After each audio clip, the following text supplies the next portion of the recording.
I'm a couple of months late with this topic, but hey, better late than never. As I've mentioned in previous videos, SJWs and the alt-right are basically the same thing here on YouTube with their demoralizing tones and pretty unique, should I call them, arguments. One person who has called them out is Hi, I Think I'm Real, where we get to see some good criticism. However, I think sometimes he oversteps his comments and goes down the road of falsehood. He criticized a YouTuber that I liked called The White Rose, wrongfully so. Now, I don't agree with everything she says, like saying that about how masturbation is somehow deteriorating masculinity and Western culture as a whole. Just to clarify, that is the only thing I agree with him on this topic, but our similarities end there. So, now I'm going to make a response to Hi, I Think I'm Real and prove that the White Rose is not a member of the alt-right, or right-wing SJW as he stated. You have failed. The world will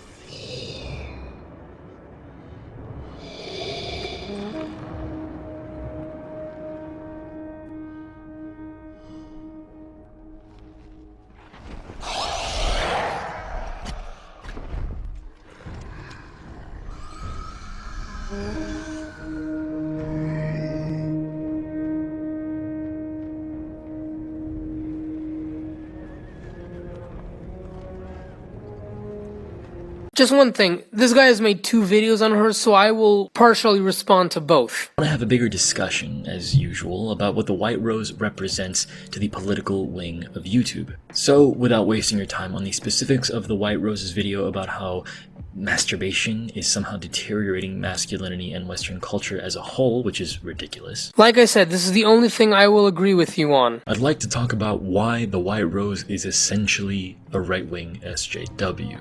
Now, I've been meaning to talk about the White Rose for quite some time, but I never felt as though I had a decent angle to work from. Any script that I would have drummed up just felt like an unprovoked personal attack, and as many of my regular viewers know, I'm not about that. Still, I think there's a conversation to be had here, and it's not going to be a particularly friendly one. First, let's talk about something that I brought up before, which is oversaturation and the perpetual reaffirming of popular values. It is easy to be a right-leaning vlogger here on YouTube. You will likely go unchallenged in this political landscape. And if you take a glance at the White Rose's catalog, you will find titles and thumbnails that are tailor-made for a right-wing audience. So your first point is that she has right-wing videos. Well, here's my retort.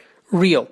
You claim to be a centrist just like me. Then you should know that being in the center is having views from both the left and the right. Right-wing YouTubers aren't the only ones criticizing social justice warriors. Moderate liberals criticize them, I myself criticize them, hell, even you criticize them. As a centrist, you will show opposition to people on both sides, and I'll give you some examples later on as I finish responding to your points. Members of both the alt-right and the far left will attack you for not agreeing with them, and one of your arguments is that the White Rose takes on this role. You even solidified your claim in your second video. Let's have a listen. That wasn't it at all. I called you a right-wing SJW because of the behaviors that you exuded. You were using language to deliberately manipulate the viewer into sympathizing with you, as if you are on the side of virtue and your detractors are against it. And the example you used was her video on porn, aka she's trying to force a mentality on the audience. But hey, let's listen to what she actually said. If you're a young guy watching this, you should seriously look into the benefits of NoFap. Did you catch that? Okay, let me try one more time. If you're a young guy watching this, You should seriously look into the benefits of NoFap. The White Rose said that the viewer should try NoFap, not be obligated to do so. A member of the alt-right would say, you must stop watching porn or you're a traitor to the West, while the far left would say, you must continue to watch porn in order to destroy the West or you're a racist/xenophobe. The White Rose was giving advice. She was only giving a suggestion, something that both the alt-right and the far left are not really fond of doing. All white people are racist, all men are misogynistic, all cisgender people are transphobic. We're gonna beat your ass You just get that through your stinking traitorous heads! The White Rose disables comments on every single one of her videos, therefore stifling any conversation, support, or dissent that she might receive from her messages. Now, if we were talking about Anita Sarkeesian, then we would all be pointing out the fact that this is someone who cannot take criticism. There's a reason why Feminist Frequency doesn't permit comments, because obviously they wouldn't be received very well. But when the White Rose does it, I don't see anyone attacking her. In regards to your second point, disabling the comment section, again, isn't just limited to political extremists. Movie channels, music videos, and even regular vloggers will disable them to keep trolls away. I would also say this isn't a really big deal because here on YouTube, people can just send message to the creator or join the discussion tab. Now, my second point to this is that the far right openly advocates against censorship, and no one calls her out on disabling comments because it is not an attribute of the far right. In fact, it is one of the top things that liberals are criticized for in disabling any form of dissent. That's why you even see no alt-right YouTubers censoring. My last point is that liberal SJWs like Anita Sarkeesian disable not only comments, but also ratings and discussion. The White Rose, on the other hand, has only disabled comments, so viewers can still show their support or oppositions through the ratings bar. Like, how come you never mentioned this? I believe that this is specifically because she's an anti-SJW. I think this is because she's a conservative. Now, as I said earlier, the White Rose may have some conservative opinions, but she also has liberal ones. As a person who watches her videos, I'll put together a chart that show a balance between her left and right views. I'll start with the right one since that is easier. The White Rose obviously loves Western civilization and goes to great lengths to defend it, like having the opinion that the West must be racially homogenous. Or for standing up for the indigenous peoples of Europe against the barriers of miscegenation propaganda and race denial, then I'm proud of that. You are a European man or woman. Start training. Learn to defend yourself and your people. What are you going to say when your grandchildren are forced to walk around in a niqab and ask you what you did during the planned invasion of Europe? Say you avoided being called a racist? Wake the fuck up. Speak up. Do something.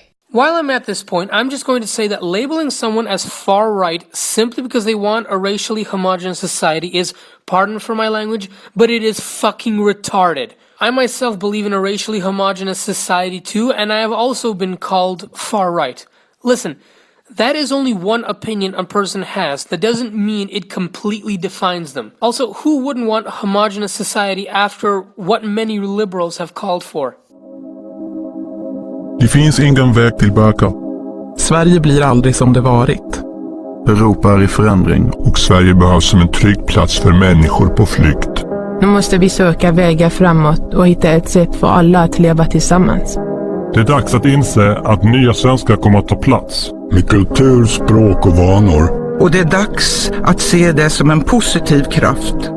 Att vara svensk måste få vara mer än hudfärg och födelseort. Det måste få vara du, jag och alla tillsammans. Det är inte bara nya svenskar som ska integreras. Alla behöver integreras, även etablerade svenskar. Alla behöver integreras, även etablerade svenskar. Något nytt. Det nya landet. Also, one of the things that she states is that there are only two genders and calls homosexual and transsexual behavior not normal. So today I want to talk about why we need to stop normalizing transgenderism and how it is a serious threat to women. I couldn't care less about what people do in the privacy of their own homes, but LGBT pride marches are all about glorifying and promoting unnatural sexual behavior. It is about attacking Western morality and the nuclear family. It is about normalizing psychological disorders in order to serve an ideological purpose. It is about indoctrinating children. It is about unleashing sexual anarchy to destroy the foundations of Western civilization. She strongly criticized liberals for trying to make pedophilia normal. There is a new trend among liberals and the LGBT community wherein people are trying to humanize pedophilia and legitimize pedosexuality. Yes, you heard me. There are people who are trying to make pedophilia a sexual orientation. That's right. And if you dare criticize these people, you are an oppressive, bigoted, pedophobe. YouTubers who are openly advocating for the legalization of sex with children. And no, this is not about legalizing sex with young teenagers, okay? These people are talking about toddlers as young as 3 years old. There are people on social media who identify as MAPs, which stands for Minor Attracted Persons. A group named Virtuous Pedophiles holds a discussion forum for people who are attracted to children but do not want to act on it. There is NAMBLA, North American Man-Boy Love Association. She criticizes liberals for the term cultural appropriation. Halloween used to be a fun holiday. Dressing up, spooky endeavors, and free candy. Outfits like ninjas, belly dancers, and geishas used to be staples. But if you wear an outfit like that now, you will most likely get criticized for engaging in what's been labeled cultural appropriation. Okay, so first off, it's simply not possible to obtain permission from every single person belonging to a culture. Culture is a set of practices that can be shared with an unlimited number of people without the original practitioners losing out on anything. She even criticizes atheism, something that conservatives do more often than liberals. 11. Ditch atheism. Atheism is a nonsensical belief that is not benefiting anyone in any way. It's one of the main reasons people feel depressed and lack a sense of purpose. Believing that the universe was created randomly out of nothing and that we're just tiny, insignificant beings with no purpose is incredibly depressing. This is what I have noticed from watching her videos, but she also has some pretty liberal views, which is also make up a part of her personality. Despite wanting a racially homogenous society, she also supports multiculturalism, which liberals love. I personally don't agree with the idea of segregating cultures. Emphasizing on cultural appropriation isn't benefiting society in any way. In fact, it's fueled by the borderline racist idea that to mix cultures is bad. We all know that one thing liberals love saying. I'm vegan. Black children just sprawled across Africa dead. I'm vegan! Well, she's a vegan and advises not taking any dairy. The reason I say to go vegan is that A, animal products like meat and dairy are extremely fatty and calorie dense. B, you can see going vegan as a little challenge, so it will be easier to stick to a diet change. C, as a vegan, it's harder to give in to eating fast foods and takeaway, so you will need to cook most of your meals from scratch, which will make you a lot healthier and will save you so much money. D, the vegan chicks will love you for it. If you don't want to go vegan, that's understandable, but you should definitely exclude dairy completely from your diet. The White Rose also believes in extraterrestrial life and UFOs, and according to many studies, liberal-leaning people are more likely to believe in UFOs than conservatives. So today's topic is the phenomenon of UFOs and the popular concept that aliens might be visiting us here on Earth. Also, one thing that liberals take part in is meditation, which liberals also constantly defend. The benefits of meditation. And one of my personal favorites, a liberal view that she has, is concern for the environment, something that liberals do more often than conservatives too. There is no liberty when there is forced medicine. These pesticides land up in our food and water, but our water is fluoridated deliberately when there is absolutely no reason to do so. But that's a topic for a whole other video.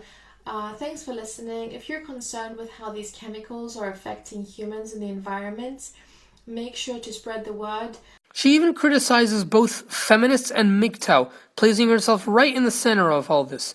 I'm not gonna lie, at first I thought MGTOW was just a bunch of women haters, and it is true. I mean, there are a lot of MGTOWs that genuinely hate women, but now I understand that that is not what the movement is about.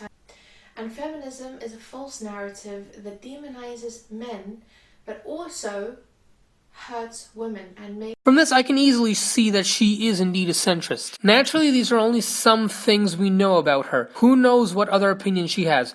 But the point is that Real's reasons for believing she is a right-wing social justice warrior are not exactly accurate. That is why I figure I should point that out and also show that centrism is more prominent than one might think.